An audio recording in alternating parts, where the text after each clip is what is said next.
Hello, Griffin Wildcats, class of 2026. Happy to be here with you on Fast Forward Friday. Yay, it's Friday.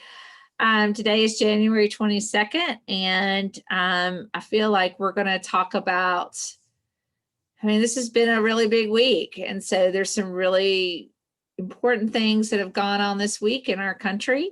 And this lesson is going to highlight a few. And it's also going to talk to you about an opportunity that you have to express yourself and to be a part of things that are going on now. So opening discussion.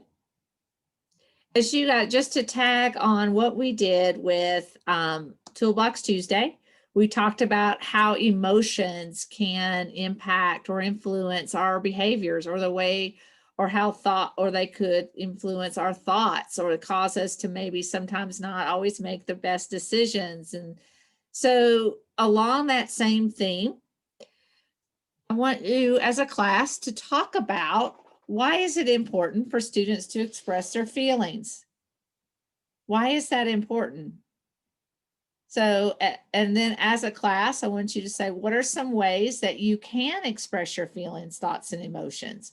I mean, what are some healthy ways that you can express yourself in a healthy way that's respectful towards others, that gets your thoughts across, but you're not hurting someone else, not at the expense of someone else. So, and then of course, this is a rhetorical question. Do you want a chance to win $250? Yes, I'm sure you do. So there's more to come into this later. So teachers, I ask that you pause the video and take time to discuss these questions. So one way to express yourself is the power of poetry.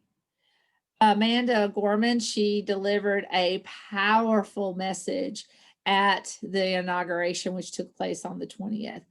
And I listened, there's a video that I'm going to encourage your teachers to show you that really gives you a really strong history of who she is and challenges that she has overcome, and just who she is and what she stands for, her why. She's going to talk a lot about those challenges and her dreams and things that she hopes to accomplish in this upcoming video that's on the next slide that I hope your teachers will show and go over with you. But one of the things that I really, when I listened to it, the thing that I really got out of it, and I want to be sure I use her words exactly, was that the power of poetry, it's an instrument.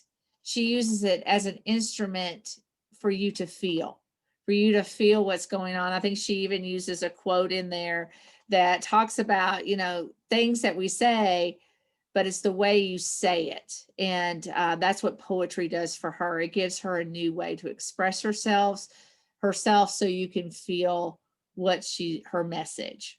Very powerful. So she was born in 1998. She's only 22.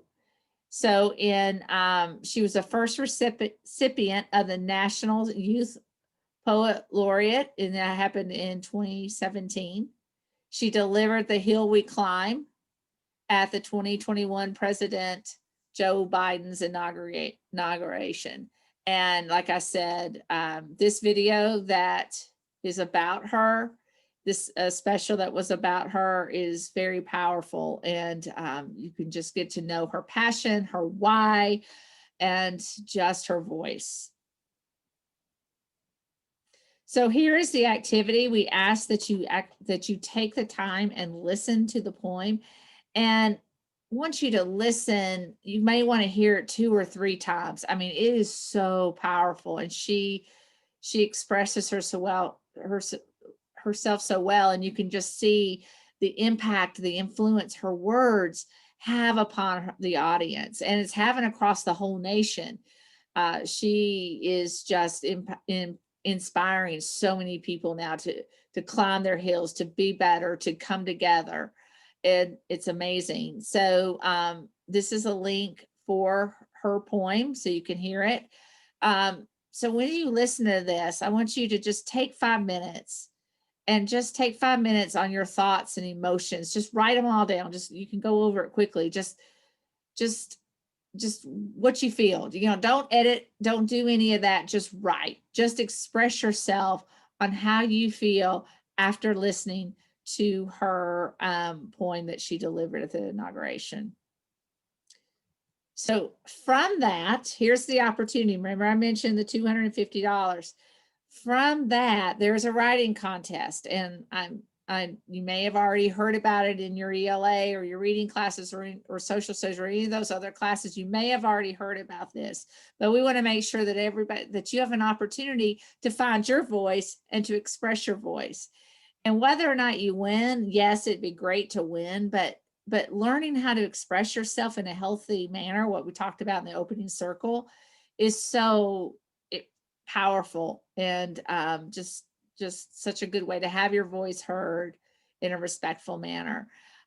This contest is open to all students in Metro Atlanta area, so it's a huge area.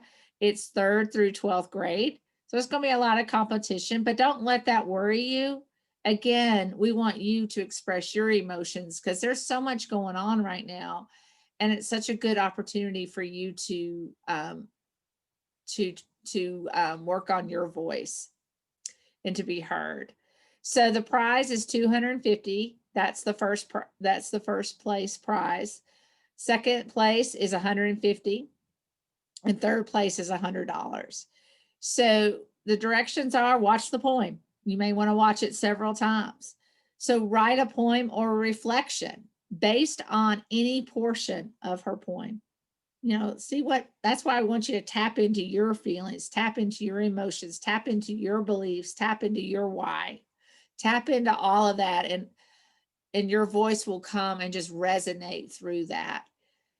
You will submit the response to jhoward.boardmember@cobbk12.org, or you can, or it's not an and or, it's or you can send it to drhoward4georgia@gmail.com.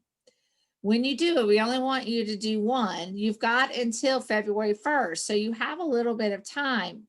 Have your family read it. If you're seriously wanting to submit this, have your family read it. Have your friends read it out loud.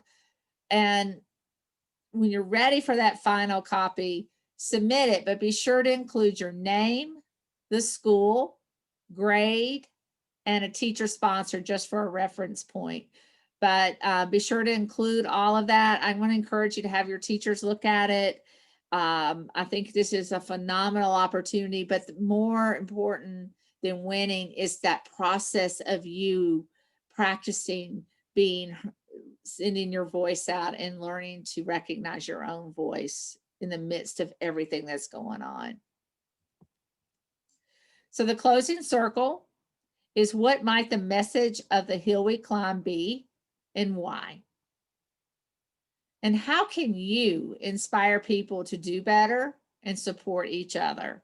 What can you do? So as a class, I think these are two great questions to process and to inspire you. Thank you, and I hope everyone has a wonderful weekend, and see you soon.